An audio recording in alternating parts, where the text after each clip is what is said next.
It was anything but straightforward, but Chelsea remain on course for their share of FA Youth Cup history. The Blues are aiming to win a fifth consecutive title in this prestigious competition, equaling the achievements of Manchester United's famous Busby Babes, who won 5 in a row between 1953 and 1957. And they are certainly in the box seat after fighting back from behind to overwhelm their London rivals Arsenal and take a healthy advantage into Monday night's second leg at the Emirates Stadium. Chelsea, Cumming, Lamptey, Castillo 85, Guy, James, C, Ponzo, Gilmore, Gallagher, Uwakwe, Sterling 46, McEachran, Hudson-Odoi, Brown, Redan 61 substitutes not used, Ziger, GK, and Joran Coach, Jody Morris scorers, Redan 67, 86, Guy 78 Arsenal, Virginia, Daly Kemble, Ballard, C, Medley, Olau 88, Thompson, Burton, Smith, Saka 68, Ole Yinka, Smith Rowe, Coyle 62, Amaechi, John Jules substitutes not used, Barden, GK, Omol Coach, Kwame Ampadu scorer, Amaechi 36 booked.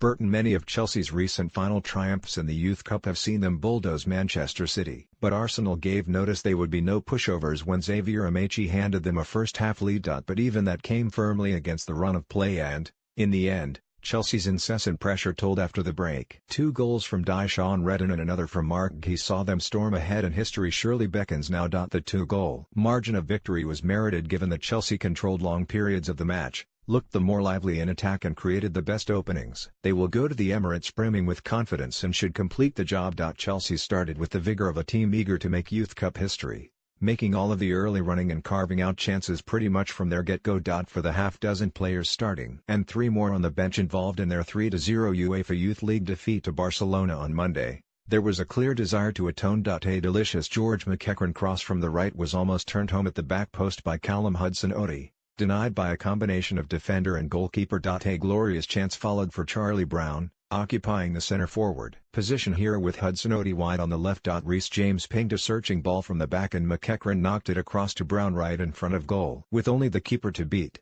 Brown shanked it badly on his weaker foot and the ball flew over. Chelsea's early pressure was incessant and they forced a succession of corners that were whipped across dangerously by Charlie Gilmore, often flashing through the 6-yard box. So it took Arsenal a good 20 minutes or so to get their bearings. Their first opportunity arrived when Amaechi produced a delightfully skillful spin and go to create an opening, the ball eventually coming back his way for a snapshot that Jamie Cumming dived low to push away. But it represented merely a brief respite from Chelsea's control. Brown saw another decent chance go begging when he dragged his shot wide following Tariq Uwakwe's cross from the right. It was clear from the outset that Hudson-Odoi was technically superior to the majority of players on the pitch. He had the beating of the Arsenal right-back Vontae Daly-Campbell with his blistering pace and was on the receiving end of a few hefty challenges. One such foul led to a free kick 20 yards from goal that Hudson-Odoi himself fancied. His shot was heading for the top corner until João Virginia pulled off a superb one-handed save to turn it away. Chelsea have become accustomed to sweeping teams off the park in the Youth Cup for many years now,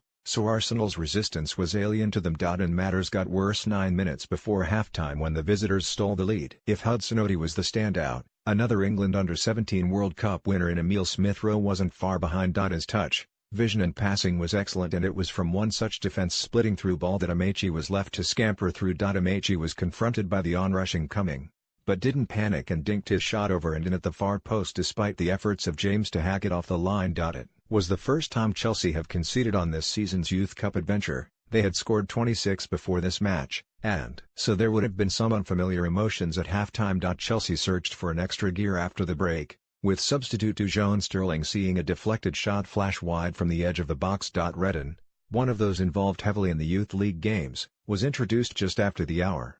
Within 5 minutes, he dragged Chelsea level with a terrific individual effort. McEachran rode a challenge and then sprung the Dutchman free down the left. It was marginal but replays confirmed a defender in the middle had played him just onside. He soon steamed away from Dominic Thompson and rattled his shot between the legs of Virginia to release some of the tension around Stamford Bridge. There only looked one winner from that moment. Conor Gallagher's attempted lob was just about touched over by Virginia, but from the resulting corner, Chelsea moved in front. The delivery wasn't properly cleared and James retrieved it at the back post with time to turn and cross. He found Guy racing in barely 3 yards out and his downward header bounced past Virginia. Worse was to follow for Arsenal. 2-1 would have been a manageable scoreline to overturn on Monday, But 3-1 is an incredibly difficult proposition. Again, it was a substitute that made the difference, with Juan Castillo, involved for the first time, crossing from the right.